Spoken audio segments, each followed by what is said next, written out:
হে আমার প্রিয় ভাইরা, এই পৃথিবীতে আমরা কেউ আসি নাই,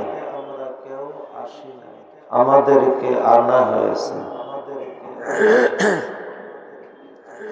যদি আশা হতো তো নিজের মন মতো চলার সুযোগ হতো। যেহেতু আসি নাই, আমার নিজের মন মতো চলার কোনো সুযোগ আমার নাই। যিনি আমাকে আনছেন, আমাকে তার চাওয়াতেই চলতে হবে।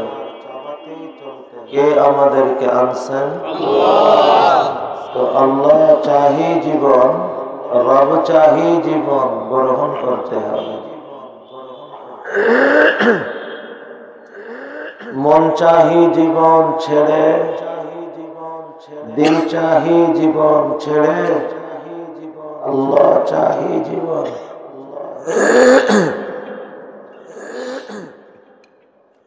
আল্লাহ চাহি জীবন, রব চাহি জীবন গ্রহণ করতে হবে। যে তার দুনিয়ার এই সংক্ষিপ্ত জীবনে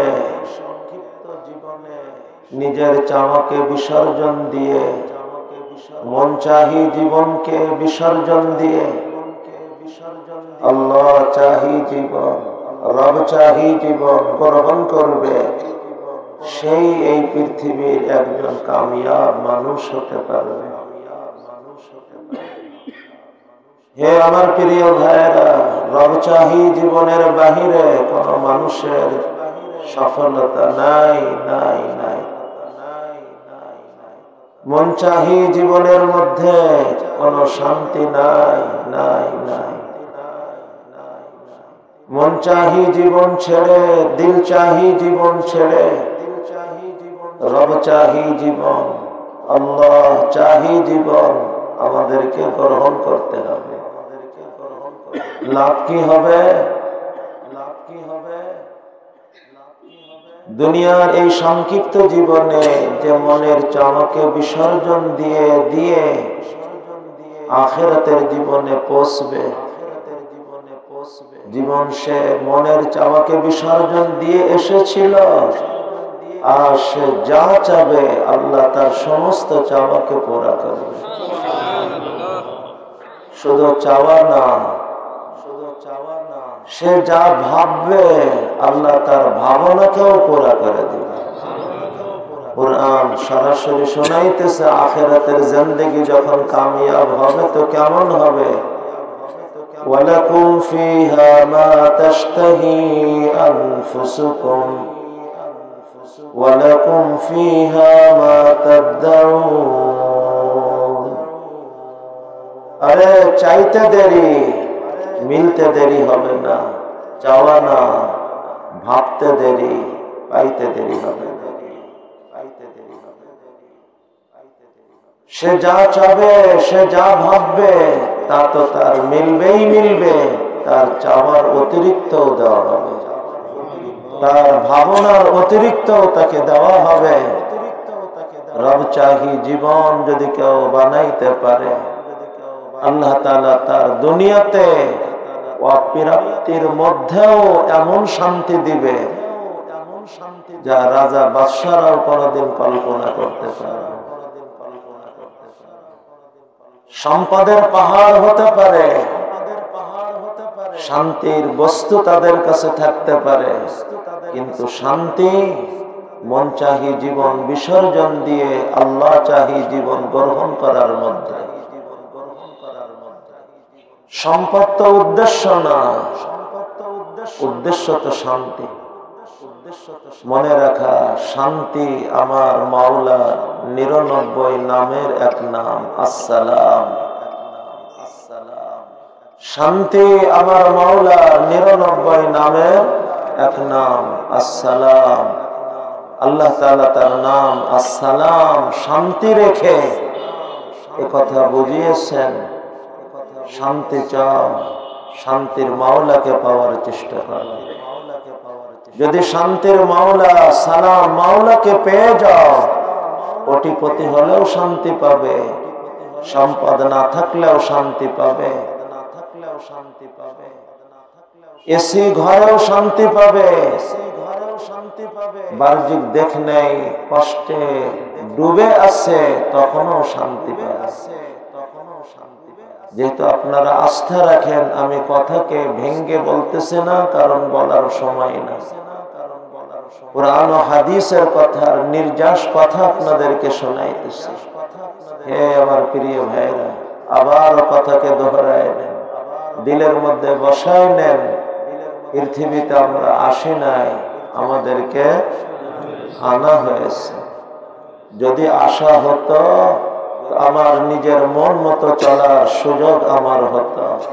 যখন আমি আসি নাই তো আমার মন মতো চলার কোনো সুযোগ আমার নাই।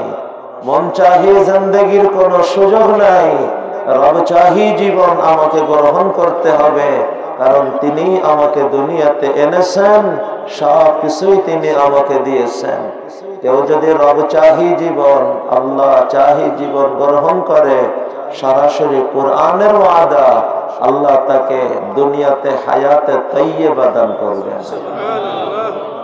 শান্তির জীবন আল্লাহ তাকে দান করবেন, সুখময় জীবন আল্লাহ তাকে দান করবেন। আর দ্বিতীয় ওয়াদা, আল্লাহ আখিরাতে তাকে কল্পনাতীত জীবন দান করবেন। মান আমিলা সালিহান মিন যাকারিন আও উনসা ওয়া হুয়া মুমিন ফালানুহয়িয়ান্নাহু হায়াতান তাইয়্যিবা দুনিয়াতে ওয়ালানাজজিয়ান্নাহুম আজরাহুম বিআহসানি মা কানু ইয়ামালুন আখিরাতে। তো দুনিয়াতে সুখময় জীবন, আখিরাতে কল্পনাতীত এক জীবন আল্লাহ তাআলা তাকে দান করবেন। যদি আমি আমার মন চাহি জীবনকে বিসর্জন দিয়ে রব চাহি জীবন গ্রহণ করতে পারি। রব চাহি জীবন গ্রহণ করার পদ্ধতি কি? সে রব চাহি জীবন আগে আমাকে জানতে হবে। আল্লাহ তাআলা তার মর্জিকে কোরআন ও হাদিসের ভিতর দিয়ে জানাই দিয়েছেন। তুমি তোমার মাওলা চাওয়াতে চলতে চাও তো মাওলা তোমার কাছে কি চান কোরআনে বলে দেওয়া হয়েছে, হাদিসে জানিয়ে দেওয়া হয়েছে। এই কোরআন ও হাদিসকে মায়ের দাঁত দিয়ে কামড়িয়ে রেখো। নবীজি বলতেছেন, তাওয়াক্তু ফীকুম আমরাইন লান তাদিল্লু মা তামাসসাকতুম বিহিমা কিতাবাল্লাহ ওয়া সুন্নাতা রাসূলিহি। আমি তোমাদের কাছে দুটো জিনিস রেখে যাইতেছি, লান তাদিল্লু, কখনো তোমার পা স্লিপ করবে না যত সময় ওই দুইটাকে ধরে রাখবে। আল্লাহর কোরআন, নবীজির হাদিস। কোরআন ও সুন্নাতের ইলম। মানুষ মনে করে কোরআন হাদিসের জ্ঞান এ তো মাদ্রাসার হুজুর ছাত্রদের জন্য। না না, পুরা কোরআন হাদিসে কোথাও আসে নাই। পুরা কোরআন ও হাদিসে কোথাও আসে নাই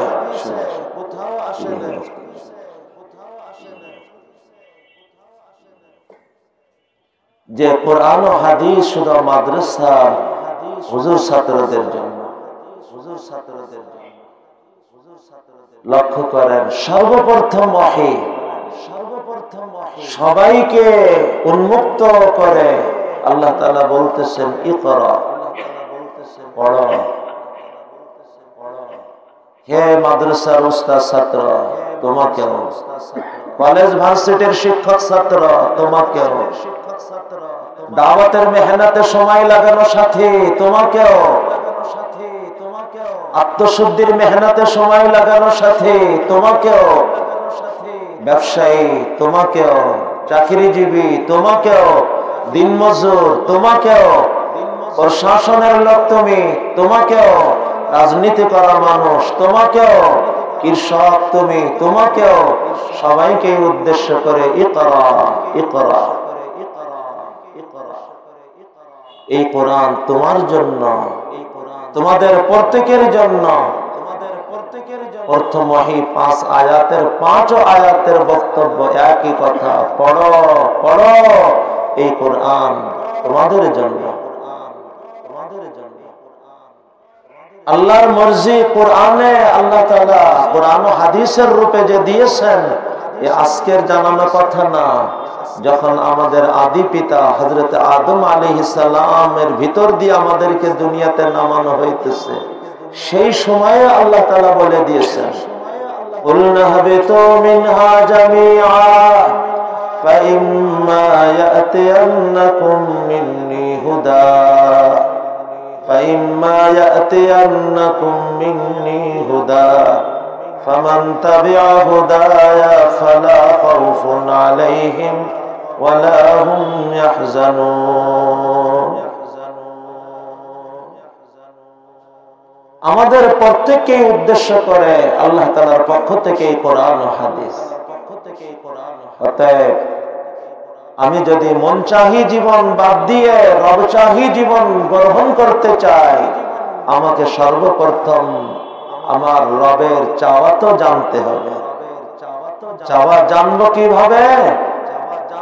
আমার রবের সরাসরি পাঠানো কোরআন আর সেই কোরআনের ব্যাখ্যা সরাসরি আল্লাহর দায়িত্ব প্রাপ্ত হয়ে নবীজি সাল্লাল্লাহু আলাইহি ওয়াসাল্লামের আহাদিসের ভিতর দিয়ে তুমি আল্লাহ আল্লাহর রাসূলের চাহিদাকে বোঝো আর রব চাহি জীবন গ্রহণ করো।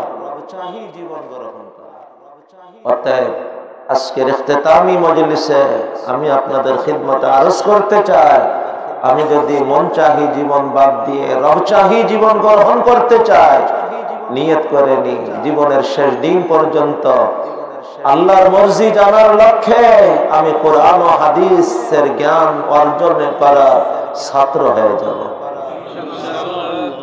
আমার সন্তানকেও কোরআন ও হাদিসের জ্ঞান অর্জন করে আল্লাহর মর্জি জানার ছাত্র বানাই দিব। আমি বলতেছি না 24 ঘন্টার ছাত্র বানাবো, আমি বলতেছি না 24 ঘন্টার ছাত্র হন। কেউ যদি হতে পারে কোরআন ও হাদিসে 24 ঘন্টা লেগে কোরআন ও হাদিসের ডুবুরি হতে, এ তো অনেক সৌভাগ্যের ব্যাপার। কিন্তু কোরআন ও হাদিসের মৌলিক চাওয়া, যা আমার রব আমার কাছে চান, এটা তো আমাকে জানতে হবে। আমরা সবাই নিয়ত করতে পারি ইনশাআল্লাহ। যদি কেউ আল্লাহর মর্জি জেনে ওই মর্জি তার নিজের জীবনে বাস্তবায়ন করার লক্ষ্যে কোরআন ও হাদিস শিখার ছাত্র হয়, এই মানুষটা কতটা আল্লাহর কাছে দামি জানেন? নবীজির জবানে মুবারকে ফারিস্তা তার সম্মানে তাকে দেখলে দাঁড়ায় যায়। ওয়া ইন্নাল মালাইকাতা লাতাদাউ আজনিহাতাহা রিজান লিতালিবিল ইলম।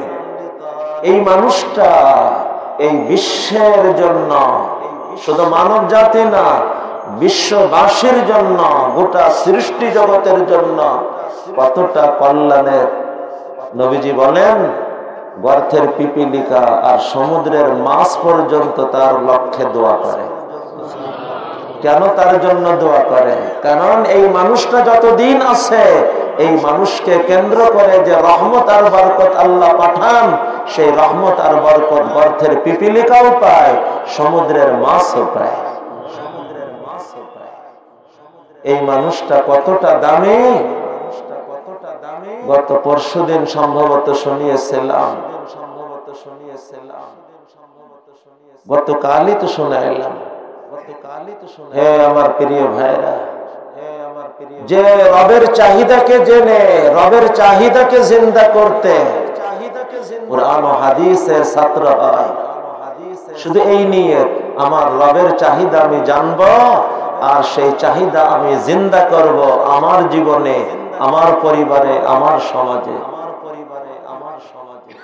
তো আল্লাহ তাআলা এই মানুষের মৃত্যুর পর তার আখিরাত শুধু জান্নাত বানাবে না, নবীদের পাশাপাশি জান্নাত নসিব করবে। মান জাআহুল মাউতু ওয়া হুয়া ইয়াতলুবুল ইলম লিইহইয়া বিহিল ইসলাম ফাবাইনাহু ওয়া বাইনান নাবিয়্যিনা দারাজাতুন ওয়াহিদাতুন ফিল জান্নাহ। হে আমার প্রিয় ভাইরা, তো আল্লাহর মর্জিকে জানো, আর আল্লাহর মর্জি জানার জন্য কোরআন ও হাদিসের জ্ঞান চর্চায় লাগো। সরাসরি কোরআন শিখার ছাত্র ইলমে দ্বীন শিখার ছাত্র হয়ে যায়।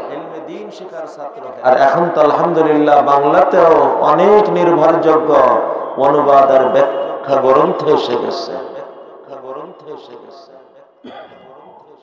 এর সাহায্যে আমি কোরআন ও হাদিসের জ্ঞান অর্জনে আগাইতে পারি, কিন্তু একাকী না। কোন নির্ভরযোগ্য আলিমের তত্ত্বাবধানে এটা নিরাপদ, একাকী চলব ঝুঁকিপূর্ণ। আর এই কোরআন ও হাদিসের জ্ঞান অর্জন করতে, রবচাহি জীবন বুঝতে এখন এক স্রোত শুরু হয়েছে, নেট ভিত্তিক জ্ঞান চর্চা। হে আমার প্রিয় ভাইরা, নেট ভিত্তিক জ্ঞান চর্চার ভিতরে দুটো জিনিস খুব লক্ষণীয়। এক নম্বর, নেটের ক্ষেত্রেও ব্যক্তির থেকেও, কিন্তু ব্যক্তির তুলনায় নেটে স্লিপ হওয়ার আশঙ্কা বেশি। আমি কার কথা শুনতেছি? কে তিনি? তিনি কি শুধু জাননেওয়ালা আলিম না মাননেওয়ালা আলিম? এই কথা জেনে আমাকে শিখতে হবে, তার থেকে উপকার নিতে হবে। কেউ প্রশ্ন করতে পারেন, হুজুর একই কোরআনের কথা বলবে, তো জাননেওয়ালা না মাননেওয়ালা, এটা ব্যাখ্যা করার কি প্রয়োজন? খুব সংক্ষেপ কথা। হে আমার প্রিয় ভাইরা, একজন জাননেওয়ালা সে তো দুনিয়াওয়ালা, একজন মাননেওয়ালা সে আখিরাতওয়ালা। দুনিয়াওয়ালা ব্যক্তির জবানে কোরআন ও হাদিসের কথাও আসে, তো দুনিয়ার দুর্গন্ধ সাথে লাগা থাকে। আর আখিরাতওয়ালা দুনিয়ার কথাও বলে, তার ভিতরে আখিরাতের ঘিরান ঢুকানো থাকে। এটা বোঝার জন্য খুব সংক্ষেপে খেয়াল করেন, মানুষ যে কথা বলে, এই কথা আগে জবানে আসে না আগে দিলে আসে? দিলে আসা কথা জবানে, দিলে আসা কথা কলমে। যে দিলের ভিতরে আখিরাত ভরা, ওই আখিরাত ভরা দিল থেকে উদিত কথা আখিরাতের নূর নিয়ে উদয় হয়। যে দিলের মধ্যে যায় আখিরাতের নূর নিয়ে যায়। আর যে দিলের মধ্যে দুনিয়া ভরা, ওই দুনিয়া ভরা দিল থেকে উদিত কথা দুনিয়ার দুর্গন্ধ নিয়ে উদয় হয়। যে দিলের মধ্যে যায় দুনিয়ার দুর্গন্ধ নিয়ে যায়। কোরআনের কথা তো স্বচ্ছ, কিন্তু যে দিলের স্পর্শ পেয়ে জবানে, ওই দিলের মধ্যে তো দুনিয়ার দুর্গন্ধ। বাতাস তো পরিষ্কার, স্বচ্ছ, সুন্দর, কিন্তু ময়লা স্পর্শ পেয়ে যদি বাতাস আমার নাকে আসে, ওই স্বচ্ছতা কি আর বাকি থাকে? ঝর্ণার পানি তো স্বচ্ছ, কিন্তু ঝর্ণার পানি চলতে চলতে ময়লা স্পর্শ পেয়ে যদি স্থির হয়, ওই স্বচ্ছতা কি আর বাকি থাকে? কোরআন ও হাদিসের কথা তো পবিত্র, স্বচ্ছ, কিন্তু চলতে চলতে যে দিলের ভিতরে দুনিয়ার ময়লা ভরা, ওই ময়লা ভরা দিলের স্পর্শ পেয়ে যখন জবানে আর কলমে স্থির হয়, ওই পবিত্রতা আর বাকি থাকে না, ওই অপবিত্রতা ওর সাথে মিশে যায়। এ কারণে মিশকাতের মধ্যে হাদিস আসছে, ইবনে সিরিন রাহমাতুল্লাহ আলাইহি বলেন, ইন্না হাযাল ইলমা দীনুন ফানজুরু আম্মান তাখুযু দীনাকুম। আরে এটা দিন, কার থেকে নিচ্ছ বুঝে নাও। আলোচনা শুনলেই শুনতে শুরু করো না, আলোচনা দেখলেই দেখতে শুরু করো না। আগে দেখে নাও লেখককে, আগে বুঝে নাও আলোচককে, তিনি কি শুধু জাননেওয়ালা আলিম না তিনি মাননেওয়ালা আলিম? জাননেওয়ালা আলিম তো দুনিয়াওয়ালা আলিম, মাননেওয়ালা আমলওয়ালা আলিম তো আখিরাতওয়ালা আলিম। তুমি যদি তোমার রবের মর্জি জানতে চাও তো আখিরাতওয়ালা মাননেওয়ালা আলিমকে সামনে রেখে জানার চেষ্টা করো। হে আমার প্রিয় ভাইয়েরা, তো নেট মানুষের কাছ থেকে শেখার সময় তো সরাসরি যখন মুখোমুখি হয় তুলনামূলক বুঝে নেওয়াটা সহজ হয়, কিন্তু নেট ভিত্তিক যখন আমি আলোচনা শুনতে যাই তো এটা সুযোগ হয় কম। আর নেটে তো যার আলোচনা যে কোনো কারণে ভালো লাগে শুনতে, এর থেকেও বড় আর একটা বিষয়, এর থেকে বড় বলবো না, এর পাশাপাশি আর একটা হলো নেট ব্যবহার শুধু প্রয়োজন পর্যন্ত সীমাবদ্ধ রাখা। যাদের কোনো নিতান্ত প্রয়োজনে ব্যবহার করা লাগে ব্যবহার করবে, কিন্তু এর বাহিরে নেট এটা বড় ঝুঁকিপূর্ণ। ভালোটা দেখতে দেখতে কখন মন্দের মধ্যে ডুবে যাবে ঠিকও পাবে না। অতএব আমি যদি আমার দ্বীনকে নিরাপদ রাখতে চাই, নেট থেকে আমি যত দূরে থাকবো তত আমার দ্বীন নিরাপদ থাকবে। যার যতটুক তার ব্যবসায়ী কাজে যোগাযোগের কাজে যতটুকুর প্রয়োজন অতটুকুর পর্যন্ত সীমাবদ্ধ থাকা দরকার। আজ দ্বীন শেখার জন্য আমার নিরাপদ পথ তো আছে, কেন আমি ঝুঁকিপূর্ণ পথ বেছে নেব? তো মন চাহি জীবন বিসর্জন দিয়ে রব চাহি জীবন আমাকে গ্রহণ করতে হবে। তো আমার দুনিয়াতে হায়াতে তাইয়্যিবা মিলবে, আখিরাতে কল্পনাতি জিন্দেগি আল্লাহ আমাকে নসিব করবে। এখন রবের মর্জি জানবো কিভাবে? রবের মর্জি আল্লাহ কোরআন ও হাদিসের ভিতর দিয়ে জানাই দিয়েছেন। পড়ো, শেখো, ছাত্র বানো, একাকি চলো না, কোন মুরব্বীকে সামনে রেখে চলো, কোন নির্ভরযোগ্য আলিমকে সামনে রেখে চলো।